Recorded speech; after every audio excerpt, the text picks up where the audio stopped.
you're a driver looking for a new trucking job, check out NCI.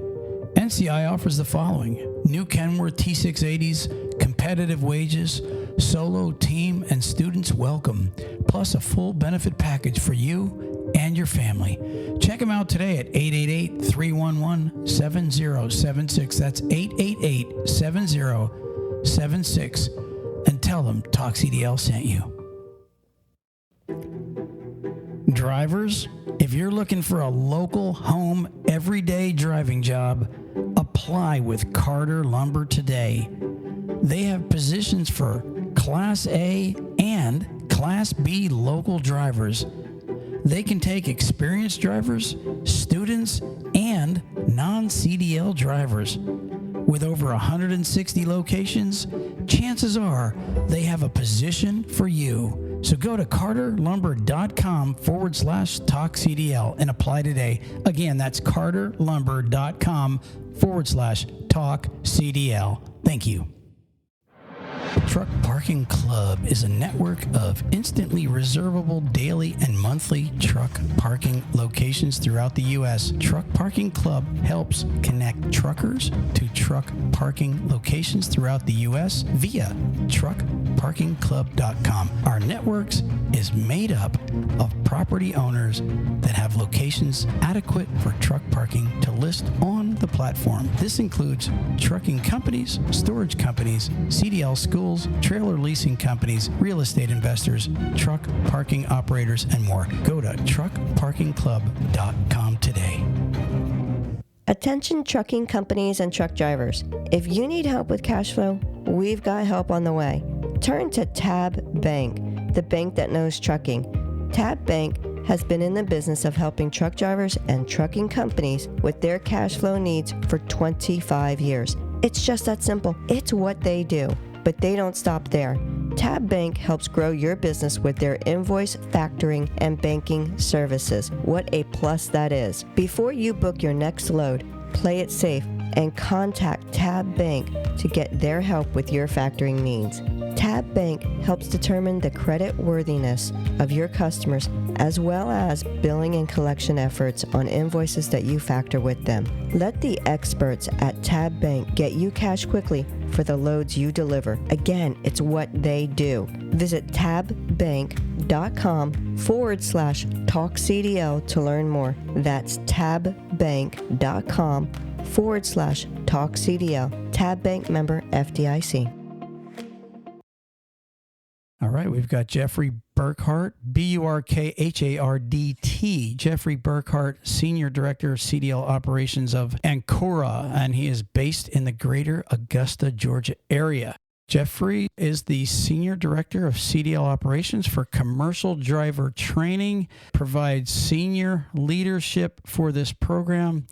Jeff has over 33 years of transportation and safety experience, along with approximately 8 years being responsible for education and training CDL students for post-secondary education institutions. He is responsible for overseeing the CDL program and projects as it relates to compliance, curriculum, and operations, personal hiring, training, and development. Jeff currently serves on the Commercial Vehicle Training Association, the CVTA, Board of Directors, a position he has held since 2020. The CVTA is the largest association representing commercial truck driver training programs in the good old US of A. Jeff, welcome to the show. Thank you. I appreciate that intro. Thank you very much. No worries. 33 years in the industry. So are you ready to retire and get out of this industry or what? I oftentimes have that very same question. Depending on who you ask, whether it be my wife or myself, I might get a different answer. But and actually, as we approach the 2020, which is scary to believe all in itself, those numbers are approaching 34 years and 9 years, respectively, in terms of the credentials. But no, I'm not quite ready to hang up the keys yet, so to speak. A CEO at a really large company, and I sat down one time, and he said, you could take every honest person in trucking, and they'd all fit in one room. And and I've been in the industry 30-some years myself, and I will tell you, I believe him. That was a great statement because the trucking industry is its own entity. It's its own life. When you get into trucking, everybody that comes into the trucking industry, they always say, "Wow, I had no idea." And it is. It's like a roller coaster ride. This whole industry. Yep, 100% right. I couldn't agree with that more, nor the quip about everybody fitting into one room. It is definitely it's a very dynamic sector for so many different reasons, and it's just the personalities of truck drivers and everything. It just makes it's extremely interesting in some cases and can be extremely challenging. But I love the sector, been involved with it for this long, so I'm either a glutton for punishment or I must find some reward in it. It might be a little bit of both. Well, Jeff, let me just get right into some of the questions we have for you. Some of the things that you have a little bit of knowledge, or maybe a lot of knowledge on. One being autonomous vehicles. I see you wrote, in the industry transportation sector, is the public ready for widespread use of the autonomous CMVs? So is the public and the transportation sector actually ready for driverless trucks? Tell me about that. I think you're going to get varying opinions depending on your where you stand as a stakeholder. And what I mean by that is, as far as the industry itself, there is no doubt that there is a strong case for a very positive ROI on many levels, whether it be just from the terms of the assets themselves and the human capital, meaning human truck drivers, and the current lack of truck drivers, and where that is that trajectory in terms of needing even more in the future. So from that perspective, yeah, absolutely, we're ready. We need more AVs, more autonomous commercial motor vehicles in this case. And what I meant in terms of is the public ready. So this is the classic argument of what can be done, or excuse me, what is possible to be done versus what can be or should be implemented is entirely different. And sometimes there's a chasm between those two. What is technologically possible, what can effectively be executed or implemented. And what I mean by, as far as is the public ready, we see whenever a Tesla or another AV has an accident or something, that it blips the headlines. And what I mean by is the public ready is, now we're talking about 80,000-pound vehicles cruising down the highway. We already know it's a very litigious society. We see billboards all over the place. Big truck accident, call me type of a thing. So I think there's a very strong case to be said to where public acceptance, societal acceptance of these vehicles, fully autonomous, going down the highway, whenever there's plenty of trepidation about personal vehicle, autonomous vehicles running around the public byways. And that's what I mean by that. And I don't think we're quite there yet. And a lot of it is ignorance. And I mean that in a gentle way. You don't know what you don't know, in other words. And I think the same can be said about a lot of technological advances anyway. I'm sure at one time people were shaking their heads at horseless carriages, back in the 18th century. So maybe we're on the cusp of a paradigm shift in that form as well in terms of AVs. Well, I mean, I agree. Like you said about the horseless carriage, progress is going to move on. I mean, whether we like it or not, I agree. It's coming. They spent billions, possibly trillions of dollars already on this to bring this forward. But let me ask you this. Do you remember, I think it was Uber, Ruthann. Was it Uber that had that driverless system in Vegas? Was it in Vegas where it happened? A guy on a bicycle went across the street and a driverless, well, actually there was a person in it, okay, because it's not legal, I don't think, to be fully driverless, but there was a person in it, but the car ran the guy over, and immediately they shut that program down. They did not have that going on anymore at that point. So my question would be, and again, I'm just playing devil's advocate here, what happens the first time a tractor trailer that's autonomous doesn't stop it? It goes haywire. The computer chip fails in it and literally runs over 10, 15 people and kills them, goes into a crowd, does something really crazy. Is it going to get shut down? Is the autonomous industry itself nervous about something like that happening? I think you've tapped directly into that psyche, because that's very practical. We're not talking about far-fetched scenarios here. That is a very commonplace situation that could occur, right? So the nervousness, if you will, about that happening is real. The technology is definitely there. And by the way, I'm always careful to also premise my comments in that it is coming. To your point, it is. And it's being embraced. It's exciting. It's slick. It's high tech. It's AI.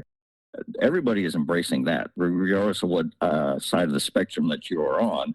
It's just that it kind of takes off in divergent paths from there as far as how do we do it, should we do it, et cetera. But it's definitely coming from the commercial driver training perspective, which is what Ancora and I am primarily involved with. We are definitely embracing it.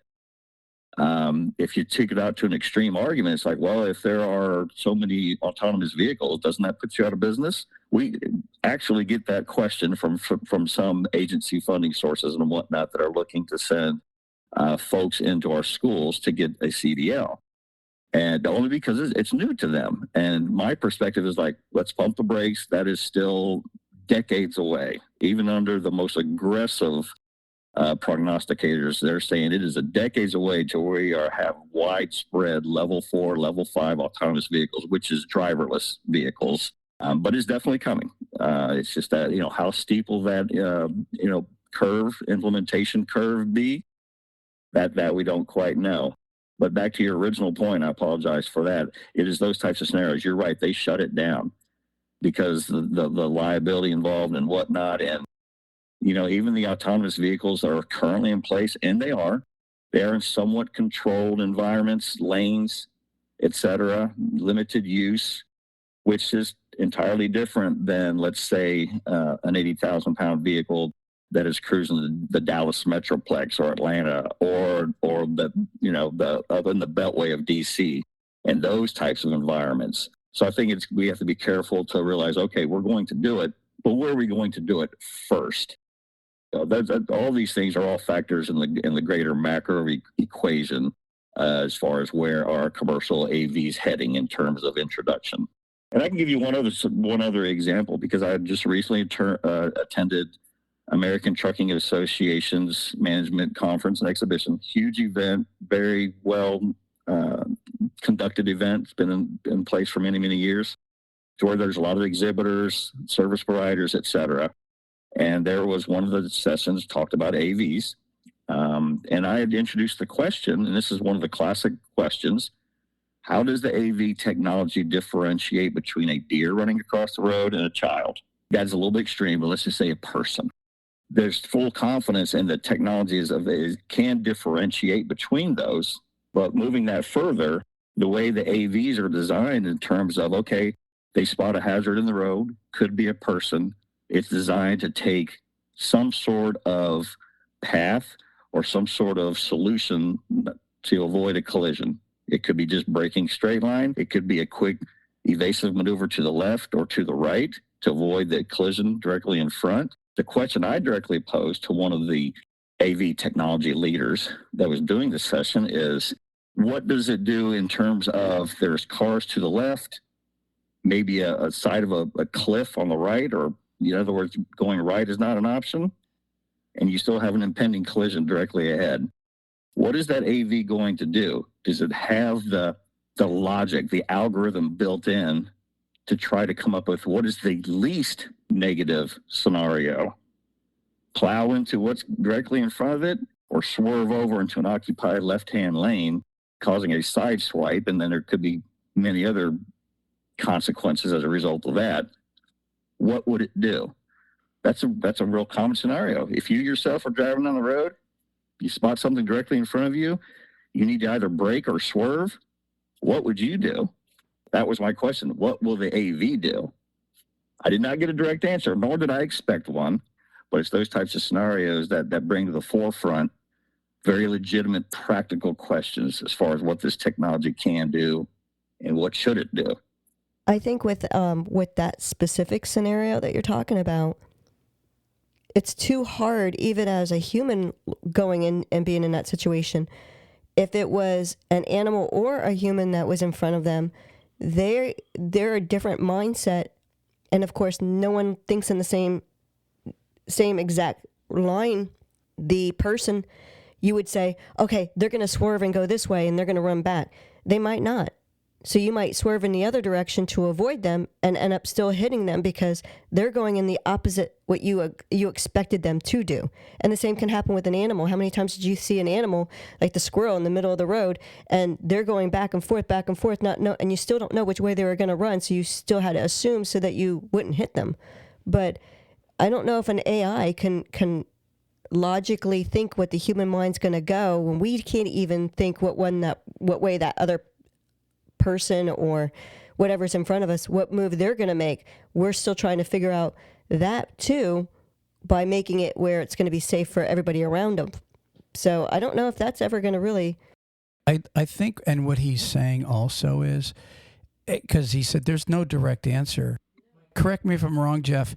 The answer is really going to be in litigation, past litigation suits, and they're going to say, okay, well, here's where the least damage goes. Exactly. In when it comes to money, when it comes to damage and loss of life, and that factor is probably going to be programmed into autonomy, mainly because of what is the least impactful all the way around. Would you agree with that?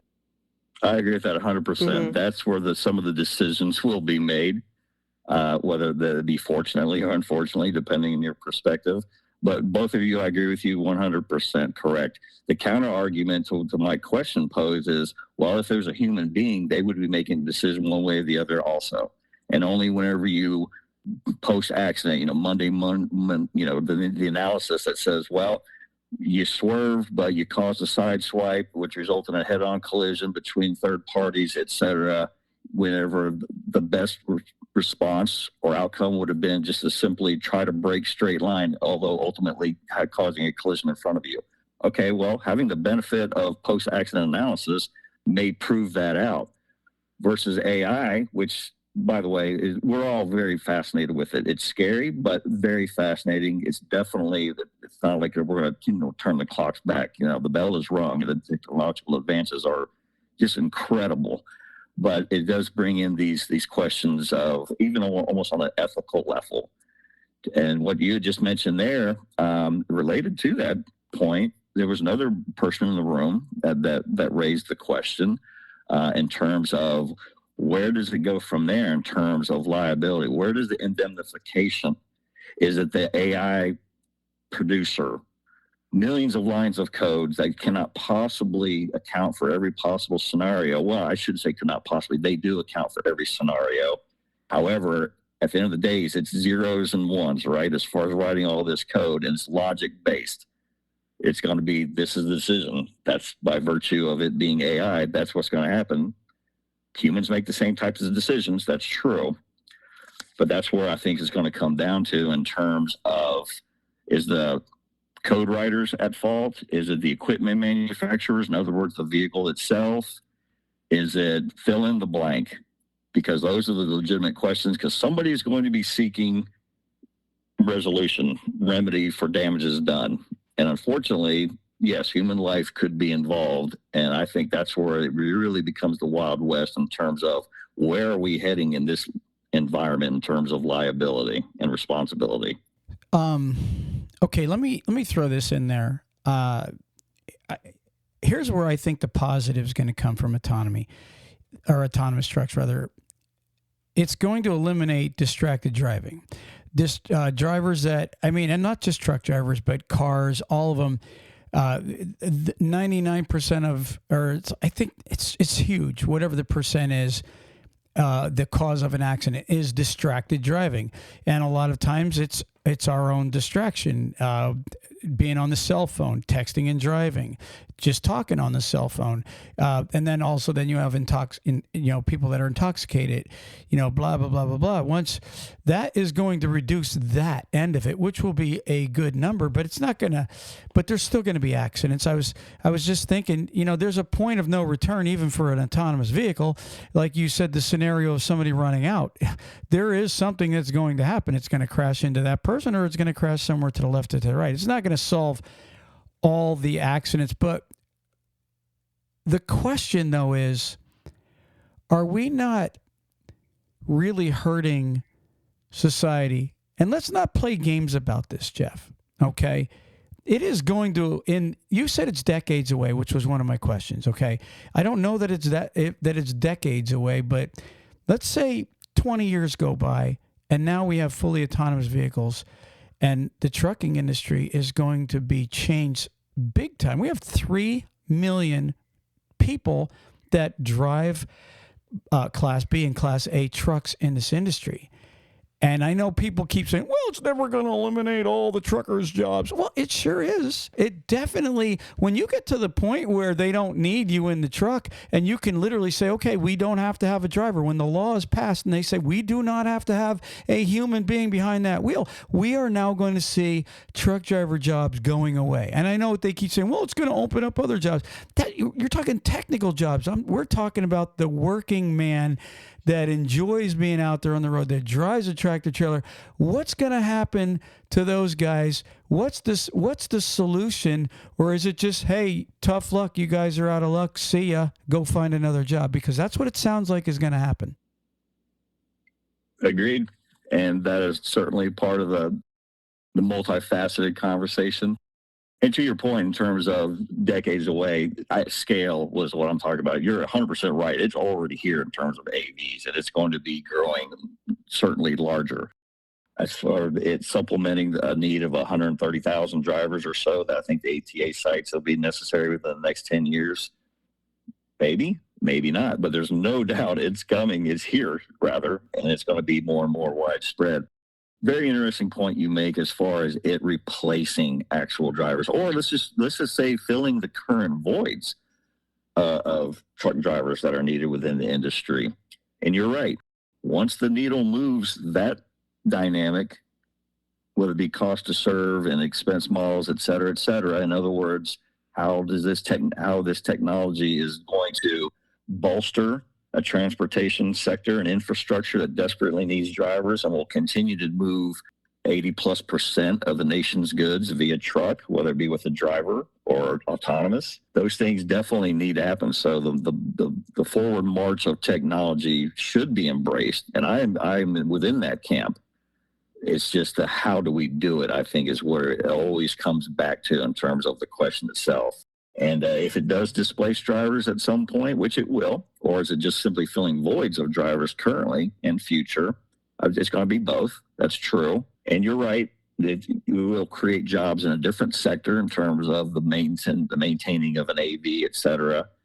But it definitely will displace drivers. And that's what I meant earlier when some of the funding agencies, government and federal and state level funding agencies that the workforce development programs, I should say, some of them want to know, like, is there an ROI for this continuing to support people to enter into this field by attending a school and getting their CDL? The resounding answer is yes, absolutely. Drivers are still needed, absolutely. So don't be taken away by the headlines in terms of AVs and whatnot. So both can exist and run in parallel is my point there. Yeah, but the question then will be how long, and what will happen is you have generations Exactly. of drivers. Yeah, I mean, you have families that have generations where, grandfather did it, the father did it, the son, and it's going down the line where that's who that family is, and they passed on their tractors and their knowledge to their future. And when you have this many AVs coming out, all this autonomic vehicles coming out, yes, it's going to fill a void. Of course, it's going to fill a void. There is one.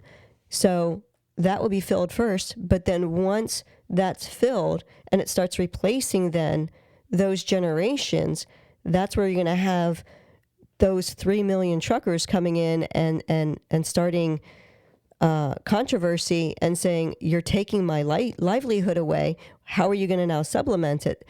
And, you know, I think you're going to end up having more of an issue there than what you're thinking of the benefits of the AV then. Ruthann, that, you know what, when you're saying that, you know what I'm picturing? There's going to be this transition. I mean, like he said, it's going to happen. Displacement's going to happen, right? So there's going to be this transition. Okay, where all of a sudden you're signing up for a school and they're going, okay, well, listen, there's limited spaces now because of autonomous trucks. So it's going to start, you're going to start seeing less and less students coming into the industry because of the autonomous trucks. And when, Jeff, when do you see that happening? When all of a sudden schools start slowing down and schools start going out of business because they really are starting to run out of room because now autonomous trucks are really starting to take over. See, the taking over thing hasn't happened yet. But there's going to come a point where it's shifting and you're seeing more and more and more and more and more. And you know what's also going to happen? You're going to see the cost of an autonomous truck, which is huge right now, is going to start coming down because the more they produce, then the more people are going to produce, and it's going to start balancing out. But the unfortunate balance is going to be less and less truckers.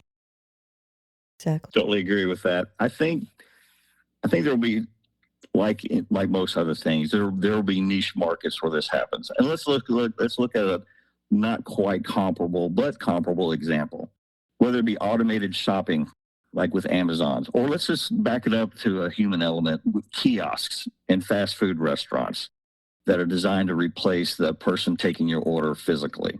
That McDonald's has not rolled that out across the country 100%. It starts up in certain areas. Maybe it's in labor challenged markets. Maybe it is in fill in the blank. So I think if there's a particular school, a CDL training school that is in one of those types of settings, well, then they see an actual impact. Reduced enrollment is what I'm speaking to, because of the dynamics within that community. So I think that it's going to be a fluid type of a scenario in terms of a transition and impact for that matter. But one other point related, and kind of back to what you alluded to earlier, let's take, for example, the not so recent, or a few weeks ago, the dock workers strike. And one of the provisions they had in there from the union side was to limit basically autonomous operations of lifting containers and placing in the whole operation.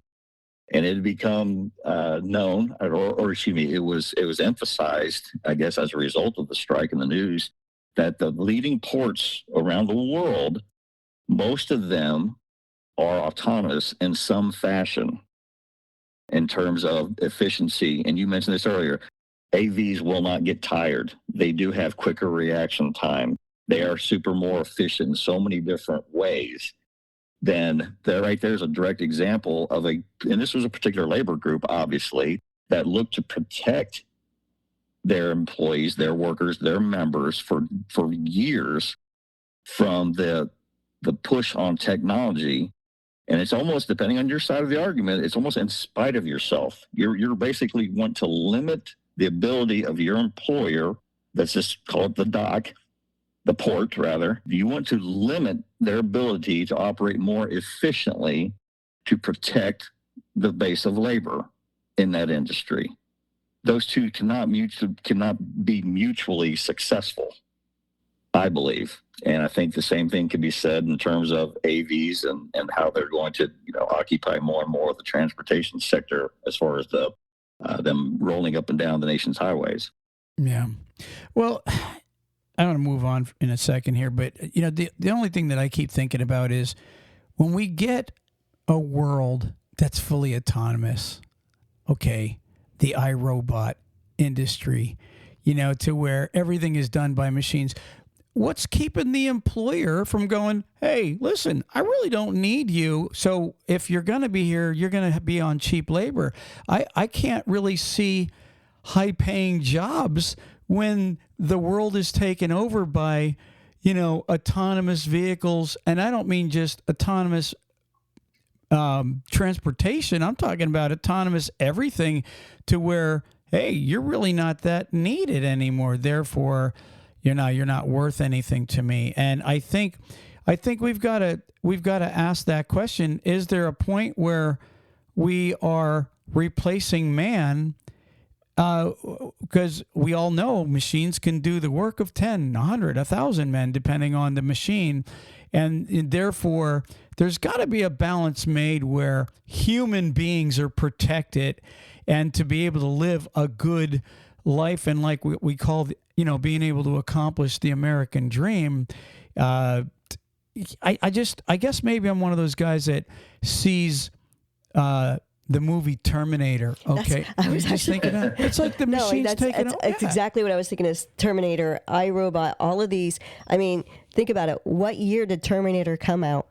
It was way long ago, before AI was even a factor in. Okay. I mean, that was a dream. But I'm not saying that we're going to go to war with the machines, but then again, maybe we will. But I'm just saying though, that there's a point where human beings really are second rate to machines, and then the only ones that are really going to be able to thrive are going to be the ones that invested in the beginning, and the ones that are owning these things versus, okay, I'm just a guy that I'm a worker. I'm not wanting to be a college graduate. I'm wanting to just work with my hands, and I can't work with my hands because some of the machine's doing it. I'm just saying, and again, I don't want to get like too far into this because we could probably talk all day on this one subject. I guess it's just basically let's wait and see what happens, because you did mention the horseless carriage and it did work out. It did work out, and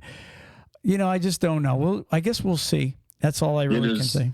A super fascinating question because of the ripples. And you just brought up a few right there. I myself, I'm a traditionalist. Hate to let things go. Maybe I'm a sentimental guy, but to both your points, you're right. Like, where is the place of the human worker? Question mark, bold print, large font, as this technology in general, regardless of the sector and the conduits, et cetera, it has happened and it will continue to happen. I'm sure at one time, way back whenever Henry Ford introduced the assembly line in Detroit or what have you, that there was similar, albeit entirely different scale and specifics, but there's similar arguments as with by virtue of technological advances. Because one of the other arguments is, hey, pilots, we have autonomous flying planes, although they're occupied by a pilot, obviously, but then the technology. And one other last note in terms of some of the trepidation around that is, by virtue of it being computer-based, means it can be hacked. And so there's a whole nother wrinkle to this. What about security? What about the AV that gets hacked to steal the load? What about the AV that could get hacked to it becoming a weapon of mass destruction? Terminator. So when did Skynet go live, right? Exactly. That's exactly what you're talking about. I love that reference because albeit this was back in the early 80s, It brings up some of those societal level, questions in terms of what is this going to do? And you said it directly. Well, to say, we got to wait and see what happens is not exactly a head in the sand approach. There's practicality to that comment because we don't know what we don't know. And even whenever we see these stories on 60 Minutes, et cetera, and they're talking with the upper echelon of CEOs and people in the tech world, they themselves are saying, we're not quite sure about AI. It's fascinating, obviously. Scary, maybe. Skynet, well, it depends on, I don't wear a tinfoil hat, but if it's there, that means these things are feasible. Yes. Okay. I think, Ruthann, let's move on. Your famous line, moving on. Jeff, we're going to move on because we don't want to beat a dead horse. And it's, maybe it's not a dead horse, but we're definitely beating the horse. Again, we're talking to Jeffrey Burkhardt, and he is a gentleman out of Augusta, Georgia. Jeff, the name of that company again is, how do you pronounce it? Ancora. We're based in Arlington, Texas. I myself reside in Augusta, Georgia. But yes, it is Ancora. It is a post-secondary education institution. We offer training programs, skilled trades, et cetera. We have our own colleges, if you will, that offer differing programs, certifications for all the sectors in need in terms of skilled trades and whatnot. Every time I was researching you, it was coming up Texas, and Ruthann said, "No, he's from Augusta, Georgia." Oh, yeah, okay. Anyway, so hey, Jeff, moving on to another subject that you wrote about, the use of marijuana and products containing THC. Gosh, I don't even know where to start on that one. Yeah. How much more time do you have for that subject, right? I actually interviewed a driver there. He was 67, and he had just gone through the SAP program, the substance abuse program. Mm-hmm. And he had said that him and his buddy were, I forget, if he smoked something or he's doing some kind of thing, that he thought it was just CBD, and ended up, because they say it's never 100% THC free. It's like caffeine, decaffeinated coffee. You're still going to get a little tiny bit of caffeine. You can't just take out the entire amount. Great, this is what great analogy. Yes, you're right. Right. So, but a couple things you wrote in the transportation industry. Currently, marijuana THC is included in the 5 tests that the DOT runs when they do a DOT drug screen, where a positive result will prohibit the driver from operating a CMV, which we understand that. But earlier this year, a proposal to downgrade marijuana from a Schedule 1 classification to a Schedule 3 was submitted to the Federal Register, signaling a significant change in how the federal government views substances. Do you want to talk about that for a second? Sure. Another fascinating subject that is somewhat fluid versus what it was even 5 years ago. So at our CVTA conference we had not too long ago, we had a couple of FMCSA officials that came and speak to us, and we engaged with them on a macro level, institution to institution basis on subject matters that pertain to both of us. And this one is a big one, a big topic. I think part of that is because of the increased societal acceptance, whether that be legally in terms of referendums and whatnot, and just legalizing marijuana in general. So how does that environment coexist with the DOT environment, I'll call it, where it is still prohibited substance that will prohibit you from operating a CMV? The proposal to move it from a Schedule 1 to a Schedule 3 then has ripple effects in terms of that downgrade, but the DOT and FMCSA has emphatically said, at least on their radar, there's nothing currently in the works. It's being studied, but nothing currently in the works to actually make that change, which was applauded, at least folks in my sector, and I'm including trucking because we have large national carriers that are part of the CVTA as well, and the ATA obviously. But I do not see anecdotally or empirically a strong push within this industry to downgrade that from the DOT perspective, because and I'm not even bringing in the underwriters and the insurance carriers as far as what their opinion is going to be, because I think we can pretty much fall where that's going to lie. Well, who's going to be the carrier that wants to raise their hand and saying, hey, I think we should allow or eliminate marijuana in terms of a 5-panel DOT drug test? Yeah, good luck with that one. I think that one's dead on arrival. However, it does not mean that the environment itself is not changing, because it is. And Cora, as an institution that trains thousands of entry-level drivers every year, unfortunately, there has been an uptick in new drivers pre-CDL, in other words, our students, that have eliminated themselves from entering this career path, unfortunately, that they are not able to because they're testing positive. And you mentioned SAP, getting engaging with a substance abuse professional and completing a DOT return to duty process and getting that, welcoming them back into the fold, so to speak, as far as drivers. We fully support that. But there's definitely been an uptick in folks who are just testing positive. And to be quite honest with you, there's also a healthy degree of that are never coming back. And that is unfortunate. However, my personal opinion is that's the price of admission, because I certainly don't believe in diluting the standard or lowering the standard strictly on, well, it's just kind of where things are going, or X number of states out of 50 have legalized marijuana and the industry needs drivers. I don't believe that should be the catalyst for this particular subject, because where does it end? At some point, it's going to be like, well, they're what about methamphetamines? Or opioid use is a better example, because that could be totally legitimate in terms of prescription. So opioids, where is this argument going to end? Now, I'm not so steeped in my beliefs to where it's never going to change and there's no room for change. This is a black and white issue, period. Carved in granite. That's not a realistic statement either. However, I do firmly believe that some things are basically untouchable, and anything that could hinder the operator or CMV from performing their job safely and as effectively as they can be, in other words, unhindered by substances, then I think that's the proper path to take. I think that even if they change it from the schedules, and downgrade it, even if they change that, it's still going to be an illegal an illegal drug for the trucker. I don't think that that's going to change that portion of it because of the fact that it's still an illegal drug. Even if exactly, Ruth, and that's what I meant about the FMCSA saying, hey, whatever. And essentially, they're just saying, well, okay, but we still have the autonomy to set different standards. We don't care if the marijuana is legalized across the country and it's Schedule 3 or whatever.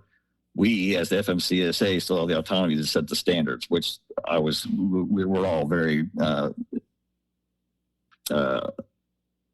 we enjoyed hearing that, put it that way. Right. All right. So what I'm about to do here, I'm going to make a statement that's going to give you, Ruthann, and Jeffrey, and everybody listening to the show a chance to become billionaires. Oh, yeah. You got my attention. You had it for 50 minutes, but now you really got my attention. Maybe we should have started the show off with the word billionaire. Now listen to this. Now listen to Troy's theology here. Oh boy. Troy's take. Listen, this is very true though, and you will agree. When I guarantee that you will agree, and if you and Ruthann don't agree, then you're not as smart as me. But now let me. Oh gosh. Let me break this down for you guys. Indulge us. Okay, alcohol tests. Okay.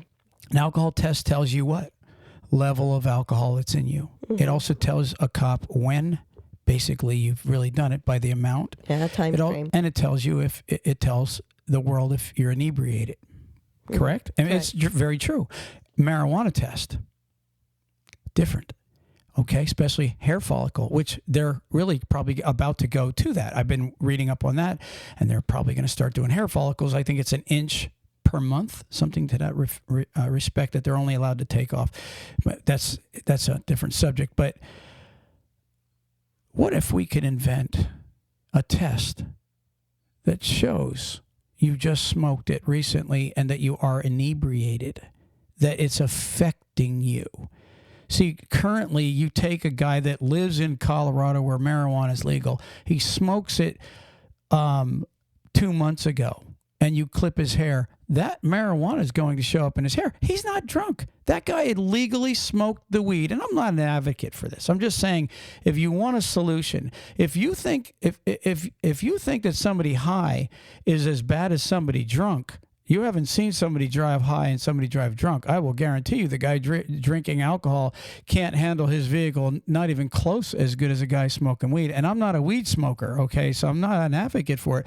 But what I am saying is, if you can invent a test, okay, that shows that the guy smoking the weed, he's inebriated, okay, then you will become a billionaire, because once that test has been produced, you're now going to be able to take a guy that legally smoked weed and go, oh, this guy's good. He is not incapacitated. He's not hindered in any way from this marijuana, because we could tell it was smoked a while ago because it's not in his system this long. Okay, that I believe will change the industry, and it will make somebody very, very rich. What do you think, guys and gals? I agree. I think because my financial planner on that retirement question. But it's true. At the beginning of the show. But in all seriousness, I agree 100%, and that is perfectly logic-based. And I am certainly not an expert in terms of the effects of marijuana / THC. I think, motor skills, alcohol, marijuana, cognitive skills, the verses. But to your point, a substance that is in your system, at what point is it dormant in terms of actual impact on your abilities, cognitive or motor skills? And you're right. If I got a little tipsy after watching the football game, and then I know that I'm impacted for a certain number of hours afterwards. But there's also a huge number of variables in that. What is my body weight? How much did I take in? Was it with food? All the other things that we know impact us in terms of how long we are impacted. If marijuana has the same, albeit same but different, obviously, then I could see that. It's like, so basically you're saying, well, just because it's in your system, are you actually being impaired? I think is to the root of what you're right. After a couple of hours, it wears off. There, and that's I think that is legitimate. There's a legitimate case for that, but I also fall back on what is the actual catalyst for that, because it depends on who is the stakeholder and who is pushing what. And I'm not equating that to a lowering of standards by any means, but sometimes there are nefarious players in the field that, they're pushing a narrative for personal gain. And I certainly fear that wouldn't happen. But let's face it, that happens with anything in the country. So no need to go down that path. But yeah, Ruthann, he asked us both. So I'm curious what your thoughts are. Not to flip the script here. I think that if we can come up with the fact that it's marijuana at one point will be legal across the U.S. It's already over halfway there in certain degrees of it. And I think that if we could find a test or some form of proof, whether or not if the person is still affected by the product, that would be a huge impact on the industry, because we would have some of our drivers that will be able to be driving still instead of going through the SAP program. I think we would have a lot of our drivers back. I'm not a marijuana smoker myself, so I can't say certain things, but I think that it would definitely be a game changer. Let me ask this question to both of you. Let me just pose this. If 3 months ago, the two of you, all right, were sitting at a conference and then you just had lunch together and you guys ended up drinking a whole fifth of tequila. Woo. For lunch, okay? Right? Now, here we are. Who you been talking to? Listen, here's the question. 90 days later, is that going to show in your system in an alcohol test? No. No, but you guys were stone drunk 90 days ago. So that's the whole thing, is just because it appears in your system when it's legal, all right? If it's legal, 90 days ago, are you high 90 days? What if you guys were at a conference and you smoked an ounce of weed together? And now here we are 90 days later. It shows in your system. Are you high from 90 days ago? Of course you're not. You're not going to be high.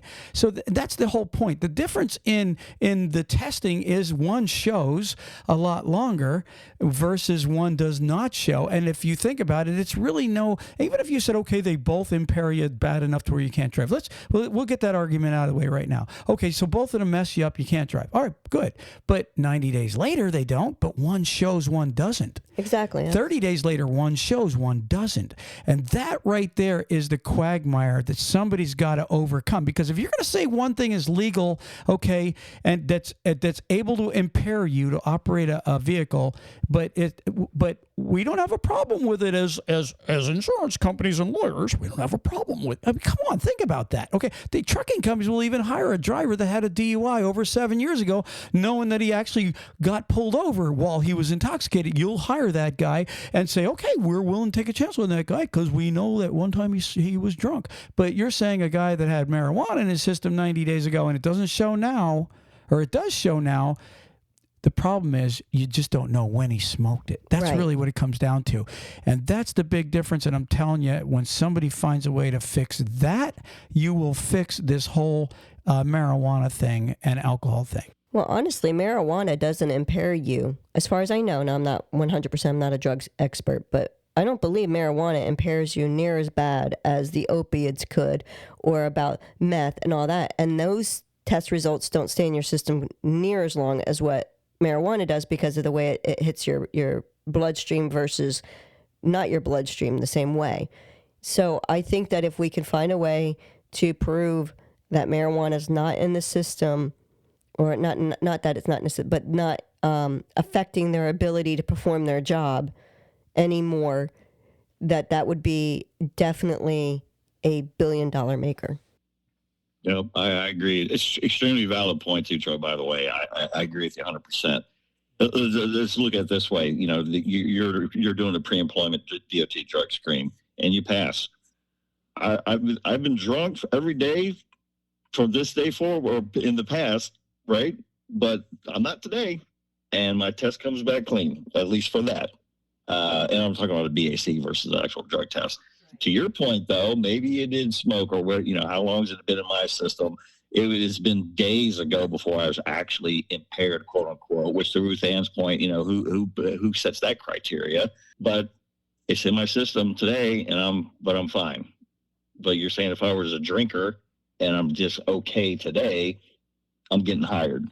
So it's a very valid point. And, certainly I guess the science would have to certainly be involved, obviously, as far as how each is metabolized by the body and the impact and the lingering effects, if any, or what have you. So it really gets in the weeds. I'm certainly not any expert in that realm, but just generally speaking, those are all factors in the overall equation. But I do agree. I don't think that this can be a black and white issue. I think there's got to be someplace meeting in the middle, and it's not to address a truck driver need.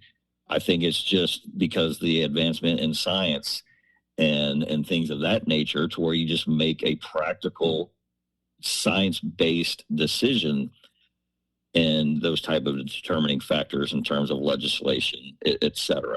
It can be anecdotal, but you brought up a great point there. I don't know if I'm going to be a billionaire thing. I'm not quite in that field as far as inventing that, but you're right. At what point are you impaired, and why are we penalizing somebody who was impaired days ago? And just because there's a residual chemical trace in their body. Yeah, absolutely. Again, if you're listening and you have a science brain, you could be a billionaire if you can invent this test. And welcome to the mind of Troy, by the way.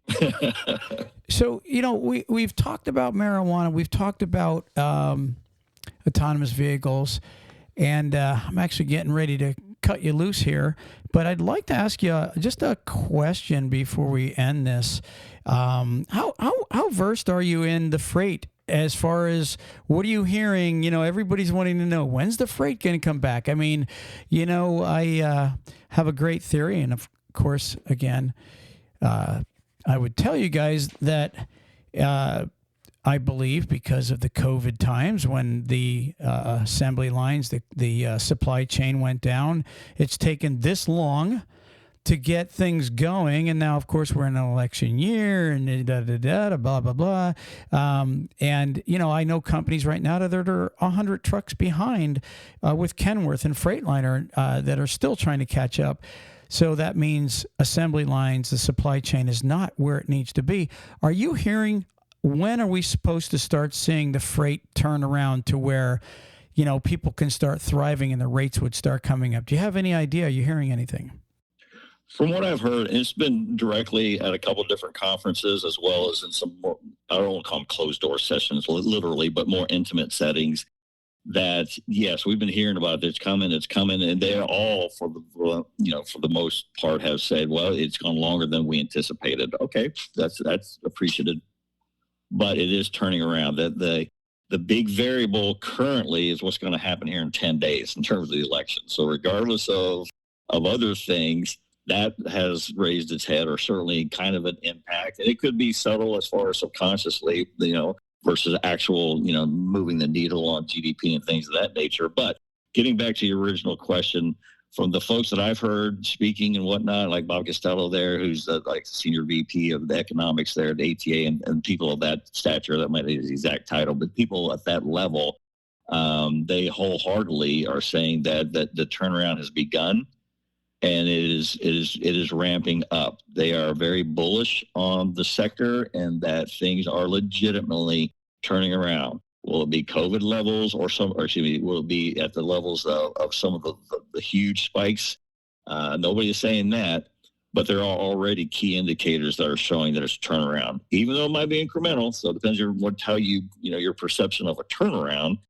But everybody that I have spoken to and have heard are very bullish in saying that, yes, we are finally there to where the indicators are moving the needle in a positive direction. And they were not able to say that for the past. It was 6 months, then 12, 18. Now we're going on 2 years of this, but they all agree it's happening.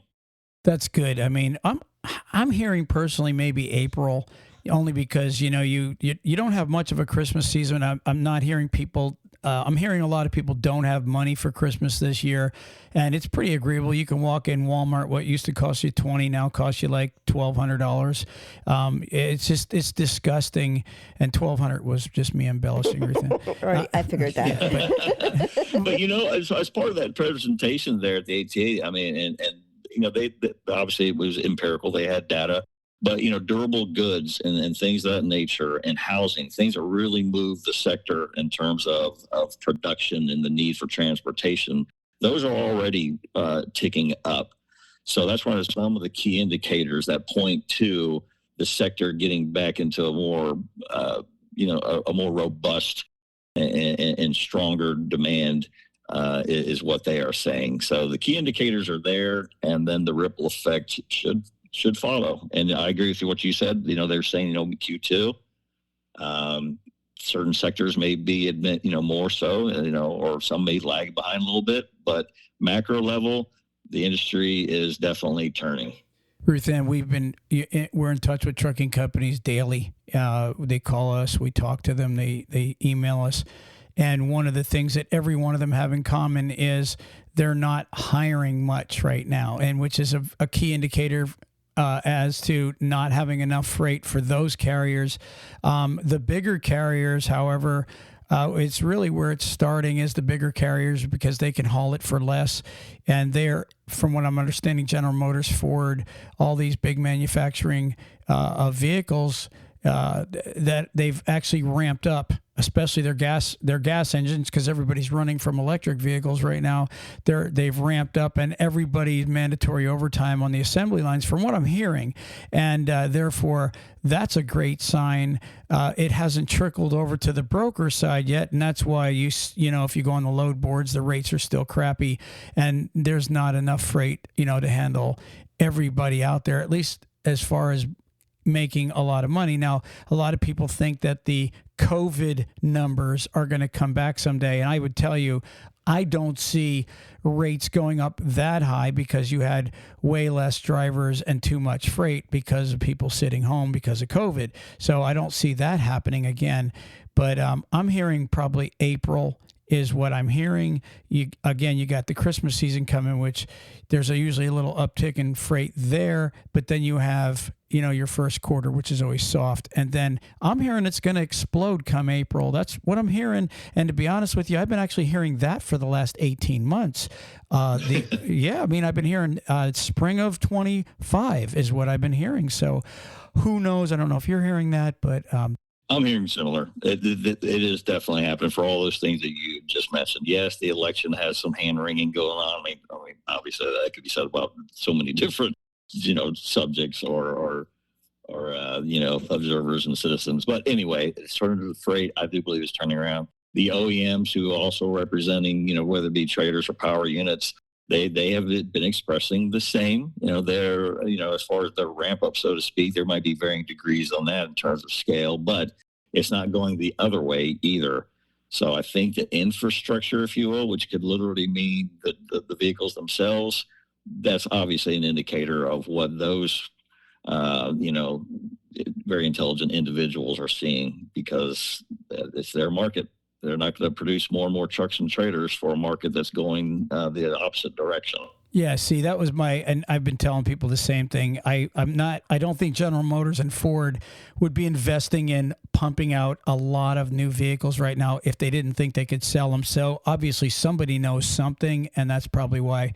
Ruthann, are you ready to shoot this puppy? Shoot a puppy? No, I'm not. It just came out. But I do have the word of the day. Okay. If you want to go ahead and hear that. Yeah, let's wrap this. Jeff, did you have anything else that you wanted to say? Anything you wanted to add before we go ahead and get to Ruthann's word of the day and then end this segment? And we're not going to shoot a puppy. No, I just a quick. I guess I could make my conclusion here, or my closeout. Really appreciate this time. It's fascinating conversation. And as you mentioned earlier, we can talk about these things all day. So I really appreciate that opportunity and discussing those types of things with you all, and would love the opportunity to do it again in the future at some point. But Ancora and what we do in terms of our business and training, again, thousands of drivers every year, entry level. And, we definitely see to the table in terms of the sector, both on the supply side, which we will call new drivers, and then on the opposite side, which is, the carriers and whatnot. So really appreciate being given the opportunity. It allowed me to speak to some of those things that I've become privy to and engaged with. So we hear from some of the same circles, apparently, Troy, especially about talking about the freight turnarounds and whatnot. So I think we're all singing the same song here, or certainly referring to the same talking points. All right. Hey, Ruthann, do you have the word of first off, do you have the word of the day by Word Genius? I do. And when I just have to ask a question. Go ahead. Because it is the word, and I picked it because my younger mind, when I thought of Wile E. Coyote and where he shopped, what was it? Acme. All right. Acme. Right. Acme. Exactly. Acme. Now, listen to what Acme actually means. Acme. See? Same word. Acme. Acme. Go do it again. One more time. Let me turn it up. Let me turn up the mic. Go ahead. Acme. Okay. Acme. Is it spelled the same way? ACME? Yep. Spelled the same way, everything. It actually means the point at which someone or something is best, perfect, or most successful. Wow. So they named their store after Best? Perfect. Yeah. Perfect. They're the perfect store, so that's why they named it Acme. I don't know. All those rockets that Wile E. Coyote would hop onto chasing down the Roadrunner didn't seem to work out so well. So that might be a little ambitious in terms of a brand name relative to their product. I do agree. That's why I thought it was kind of humorous. That is true, Ruthann. How many times did that coyote run into a cliff because of the Acme product? Right, because I don't know. Is it that it wasn't user-friendly for him, or? I don't know. I don't know. I wish I could say that I have no idea what this reference means, but I do know exactly what this reference means. Yeah. So I'm kind of dating myself. Right. You grew up watching Bugs Bunny just like the rest of us. So, Every Saturday morning, a couple bowls of cereal and watching Looney Tunes. Absolutely. Are you saying that if Acme comes out with an autonomous vehicle, we should not buy that one? Exactly. Exactly. All right. Ruthann, we are out of here. Peace. It's been a pleasure, Jeff. It's been my pleasure. It's been all mine. Thank you all. Appreciate it very much. All right. Peace. Peace. Praise the Lord.